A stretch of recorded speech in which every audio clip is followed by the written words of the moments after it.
les leçons que la vie murmure quand tu t'arrêtes enfin d'agir. Il y a des vérités que l'on ne comprend qu'en silence.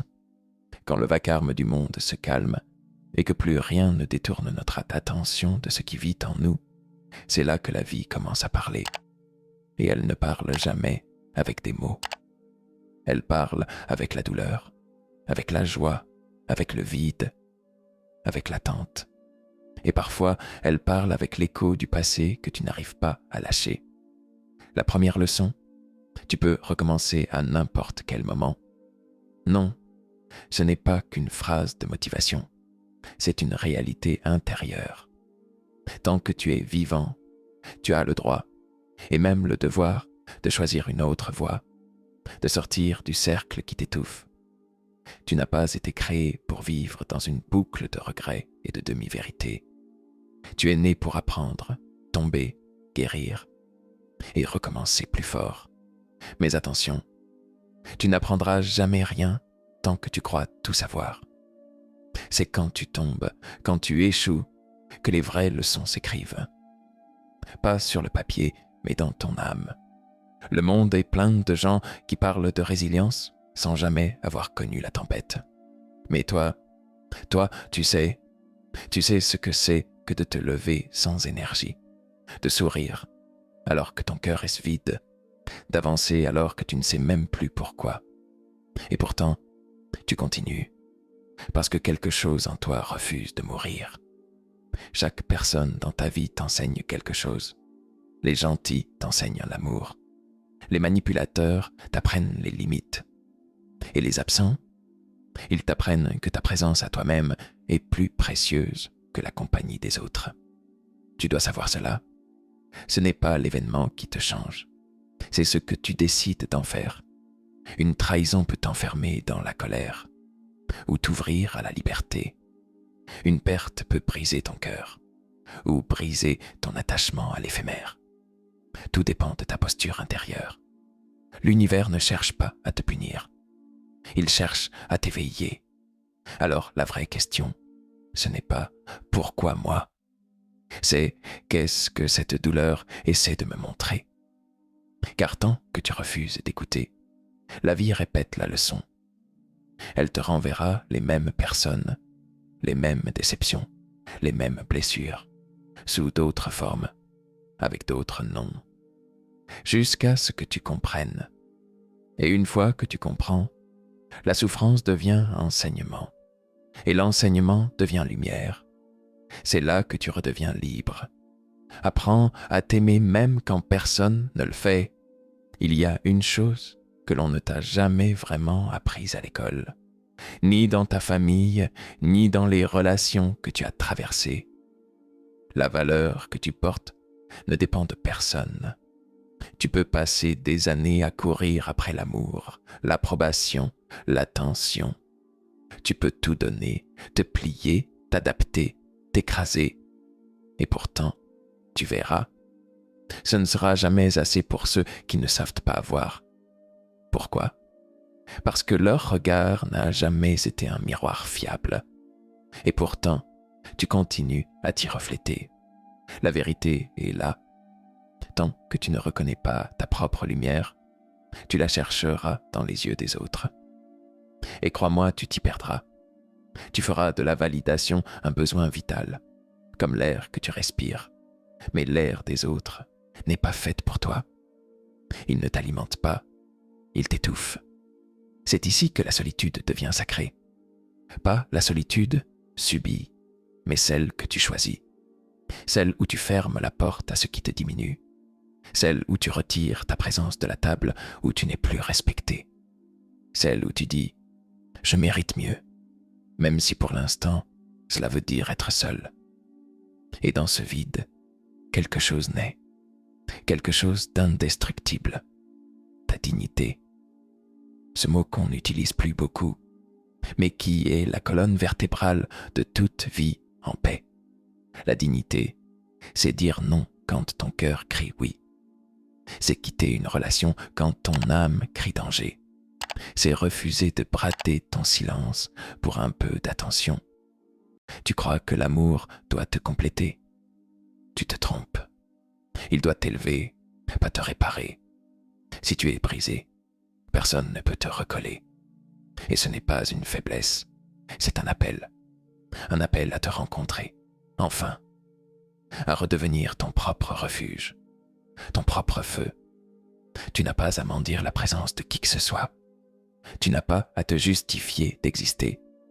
La personne qui t'aimera vraiment ne te demandera jamais de devenir quelqu'un d'autre pour mériter sa place dans ta vie. Et si tu dois poser des limites, fais-le.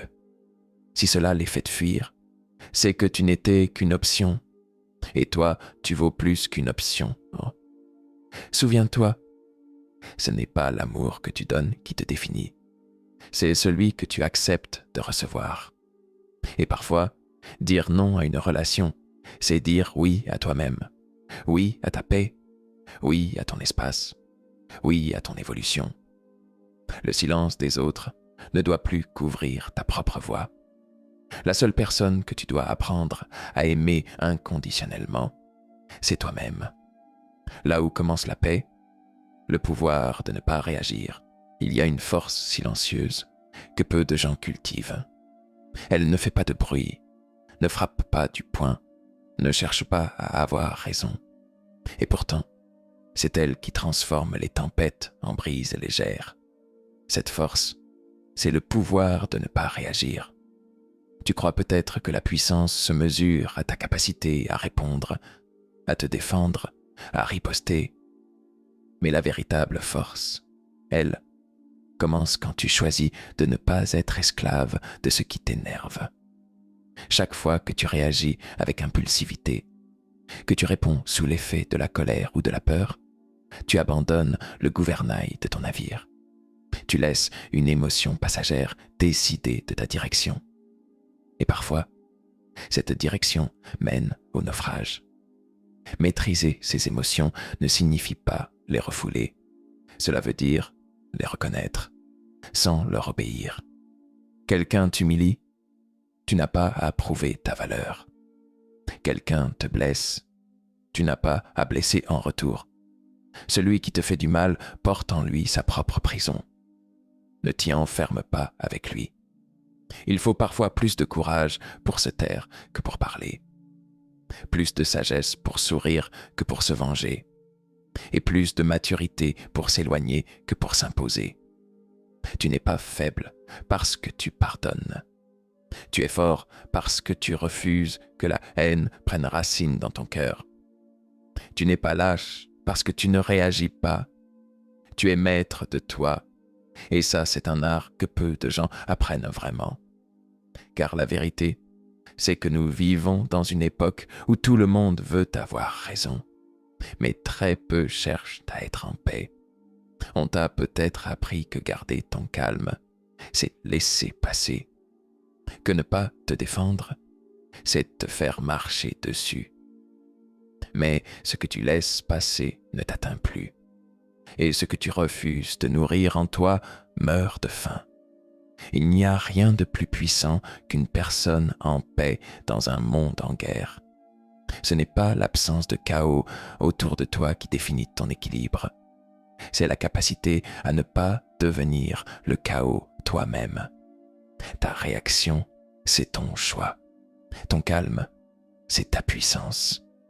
Et cette paix que tu cultives en toi, elle rayonne. Elle élève ton âme. Elle t'éloigne des disputes inutiles, des conflits sans sens, des énergies toxiques. Elle te rappelle que tu es plus que ce qu'on t'a dit, plus que ce qu'on t'a fait. Alors, la prochaine fois que quelqu'un t'agresse, te provoque, te diminue, respire. Ne réagis pas. Observe et dis-toi, je suis libre. Je n'ai pas besoin de répondre à tout, car la paix intérieure ne s'obtient pas quand tout va bien. Elle s'installe quand plus rien ne peut te faire sortir de toi-même. Ce que tu refuses de faire est souvent ce qui peut te libérer. Personne ne récolte une vie pleine de sens sans avoir payé un prix.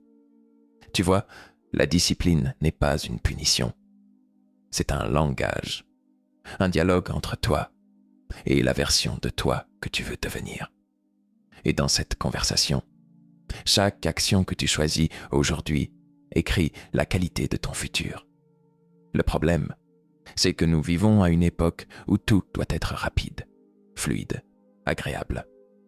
Et dès que ça devient difficile, on abandonne. Comme si la difficulté était un signe que ce n'est pas pour nous. Comme si l'effort était suspect. Mais ce qui vient facilement ne dure pas. Ce qui dure est souvent construit dans l'inconfort, la répétition et le silence. Ce n'est pas motivant tous les jours. Ce n'est pas inspirant à chaque instant. Et pourtant, c'est ça, la vraie spiritualité. Faire ce qu'il faut, même quand tu ne ressens rien. Tu ne peux pas tricher avec la réalité. Chaque repas négligé, chaque heure gaspillée, chaque parole que tu t'es promis de tenir mais que tu as oubliée, te façonne. Ce n'est pas ton ambition qui détermine ton futur, c'est ta constance.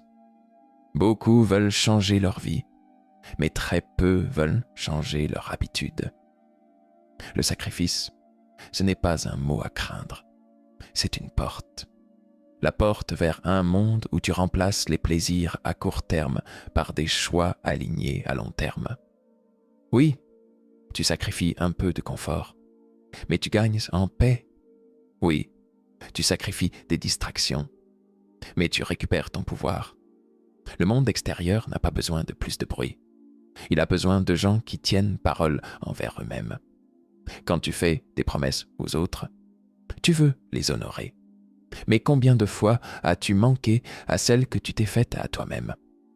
Chaque fois que tu dis « je commence demain », mais que tu ne le fais pas, tu diminues la confiance que tu pourrais avoir en toi. Et cette confiance, elle ne se récupère pas par la pensée positive. Elle se récupère par l'action, par l'engagement silencieux, par les jours où tu continues, même sans applaudissements, même sans résultats immédiats, parce que tu sais que tu construis quelque chose que les autres ne voient pas encore. Rappelle-toi ceci, le succès facile nourrit l'ego. Le succès lent forge l'âme. Ce n'est pas un sprint, c'est une marche sacrée. Et chaque pas, même petit, est une victoire contre cette partie de toi qui voulait tout remettre à plus tard. Tu peux prier, méditer, lire tous les livres du monde. Mais si tu ne fais pas le travail que ta propre conscience t'appelle à accomplir, tu seras toujours ton propre obstacle. Alors, demande-toi chaque jour, qu'est-ce que je suis prêt à abandonner pour devenir ce que je suis censé être ?